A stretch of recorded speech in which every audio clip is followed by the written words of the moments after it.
Hello crafty people, it's Sharon here. Welcome back to my channel. I thought today I'd just do a very quick video because I've got this cute little character already coloured in. If you want to see how I coloured him, if you take a scroll back through my videos, you'll see that I coloured some Tracey Hey cows, and this is one of them. I'll try and put a link in my description below if I remember, but otherwise take a look through my channel and you'll find this and some other characters as well. I'm going to use him to finish up making a card today, and I'm going to use a stencil also from Tracey Hey. So I thought I'd use this lovely heart stencil which I've already attached to my piece of smooth card, and I'm going to blend some ink into it with my distress ink. So I've chosen Twisted Citron, Mermaid Lagoon and peeled paint. So the idea is to give the feeling of grass going up into the sky. And I'm also going to do some double stenciling over the top to give texture and different effects. So if you want to see what I mean by that and what it looks like, watch this space and you'll get to see very shortly. So for this I want to have a very soft blend. So I'm choosing some of my larger blending brushes to do that. I've got these round ones here, but you can use any large blending brush or indeed one of these sort of brushes if you prefer. I've got my inks laid out ready, but I'm just going to move them out the way a little bit to give me a bit more space. And I'm going to start with actually my green, my lightest green, which is Twisted Citron from Distress Ink. And I'm going to just start by adding from the bottom corner and blending upwards. Now I'm just sort of doing this ad hoc, so I might change my mind as I go through, and we'll just have to wait and see how it turns out. It might be a disaster, who knows, but I'm just basically adding a nice bit of green onto the bottom half of my heart. And then I'm going to swap to my dark green, which is peeled paint. Let's see how that looks. And using the same brush, I'm going to go in from the bottom and just deepen that colour. There we go. And what you'll find is that when we actually take this stencil off, it will come out a lot bolder than it appears right now. I'm going to flip my stencil around now, and I'm going to come in from what will be the top of the stencil with my blue, and I've chosen Mermaid Lagoon, which is a similar colour to the dungarees that my cow's wearing. And once again I'm going to go in with one of my large blending brushes, and this time starting from the top I'm going to blend my way down. I'm trying to avoid the green, and it is okay to leave a little white halo just where those colours would meet. In fact, it looks quite nice. Now that's not quite giving me the coverage that I want, so I am going to go to my smaller brush just so that I can get into these little decorative corners here.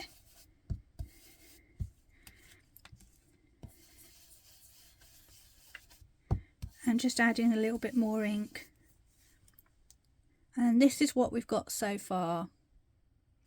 So if I try my cow for size, I think it's going to look quite nice against that backdrop. We've got a nice beginning there.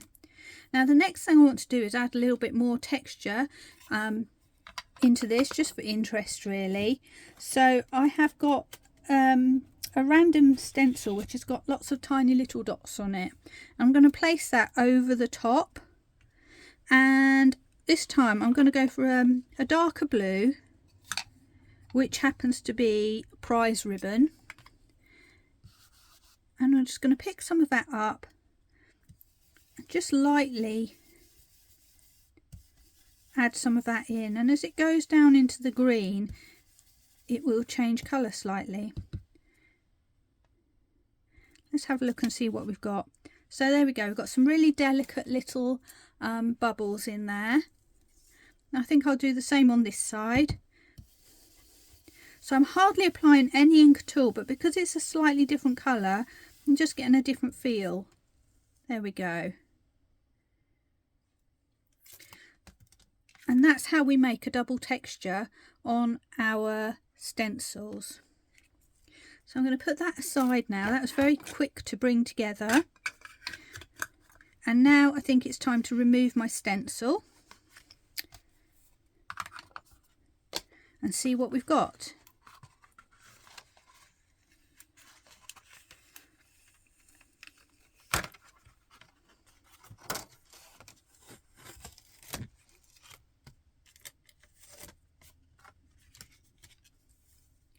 There we go. I'm quite pleased with how that's come out. Just get my stencil out the way.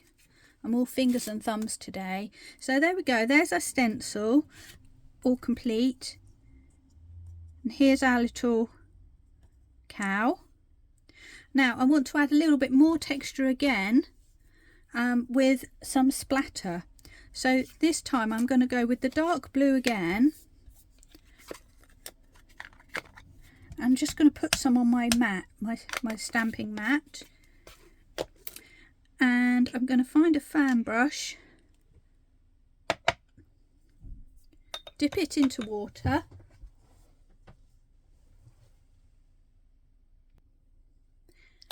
and then I'm going to pick up some of that ink that I've just laid down on my mat, and starting from left to right I'm going to add some splatter. And as I go up towards the right hand corner, I'm just fanning out a little bit. So I'm almost getting, not really, a kind of a flow like this.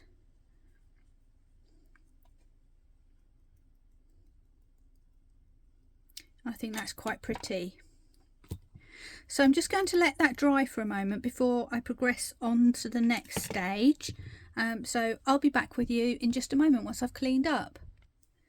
My card's all dried off now, so I'm going to now frame this by using a little bit of doodling around the sides. I've got my usual Unipin fine liner, but any fine liner that you have will be fine. This is a size 0.3, and I'm just going around drawing wobbly lines.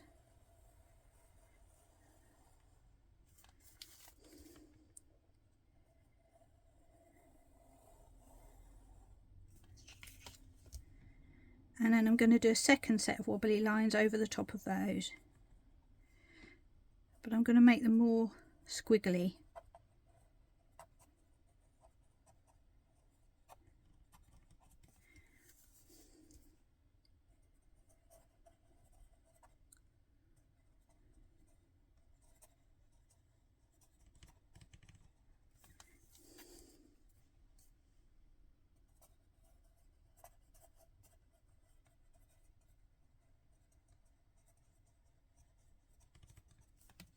And onto that final line.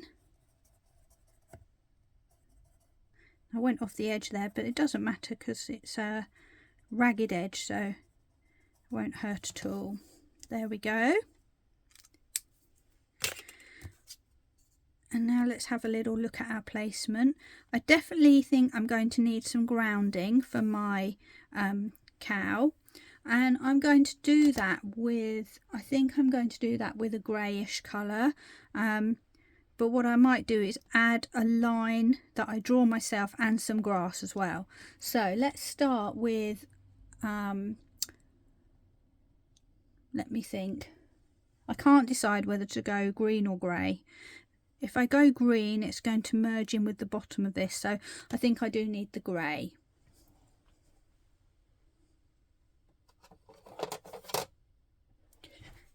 So I'm going to go with a Harmony ink pad that I've got called Anthracite, and I'm going to get a fine stencil brush.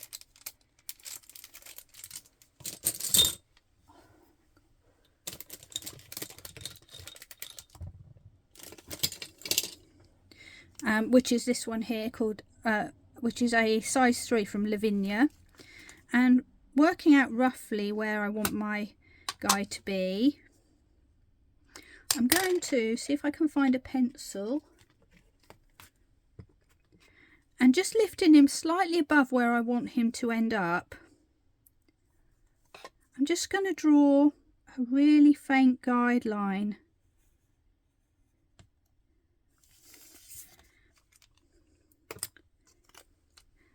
I don't know if you can see there, I've just drawn along the edge of my character very faintly, and the idea of that is that it will give me a guide as to where he's going to sit and where to put my base.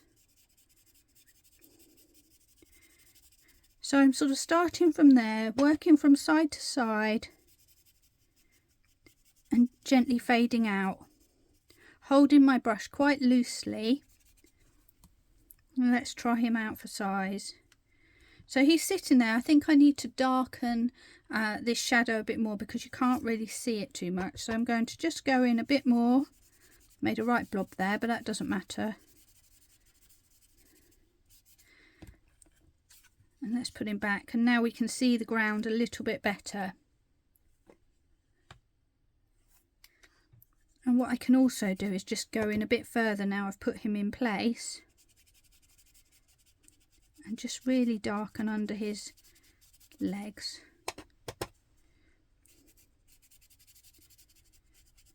So I'm just pressing a little bit harder, and you'll see I'm getting a darker shadow there now. Okay. Next thing I want to do is add a sentiment. I'm not quite sure what I'm going to use this card for, so I'm going to just do a fairly generic one, which is going to be keep smiling, and that is one of my Lavinia stamp sentiments, but you could put best wishes, happy birthday, anything you want really. So I'm going to use my stamping platform because I want to stamp this directly onto my card, and I would like it to come out nice and bold, so I might need a couple of stamps to get that effect. So I'm just going to put my cow roughly in place, and then I can decide where I want my sentiment. I think I'm going to just pop it just up here and on an angle. And I'm going to use my Nocturne Versifying Clair for my stamping, which is black, and that will go with the black outline that I've just created with my doodling. So tapping my ink pad onto my stamp, and then I'm just going to press that down.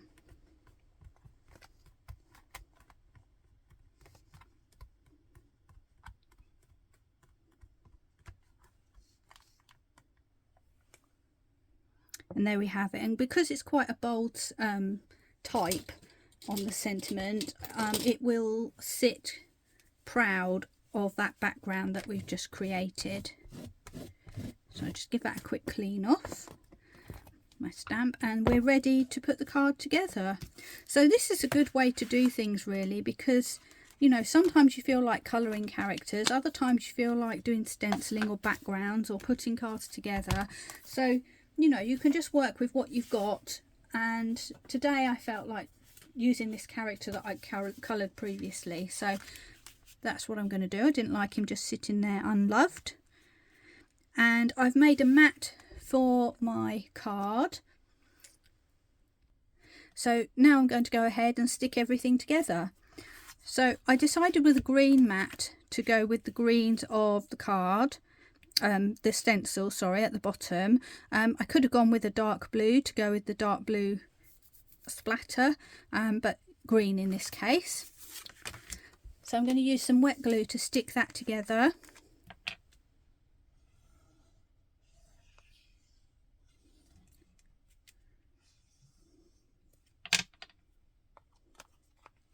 Using my usual favourite, which is pin flare glue. So let's just put that on there. Just leave that to settle for a moment.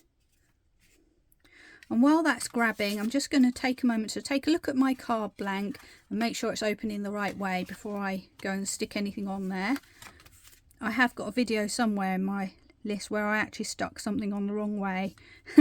So yeah, it does happen. So if you think of it, just do a double check first.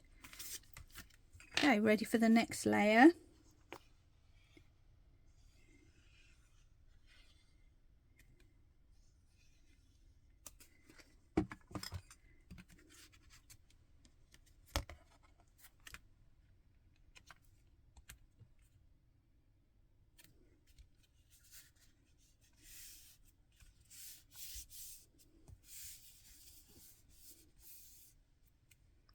And finally, we'll add our main guy.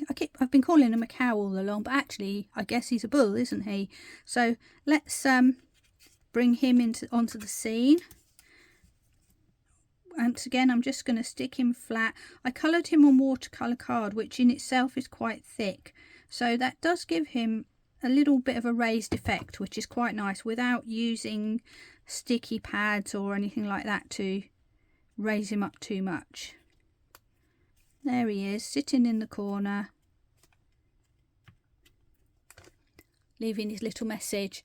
So there we go, that's my final card. Quite a quick video for me, really just showing how versatile these stencils are and how easy it is to create a background and how to use double layering stencil effects. So I hope you enjoyed that. If you liked what you saw, I'd love if you come and visit me again. Perhaps consider subscribing to me, and perhaps visit some of my other videos. There's nearly 50 free tutorials available for you now. So please take a look. Watch them as often as you like. Share them with your friends. I am happy to share creativity with people. So I hope to see you again soon. And bye for now.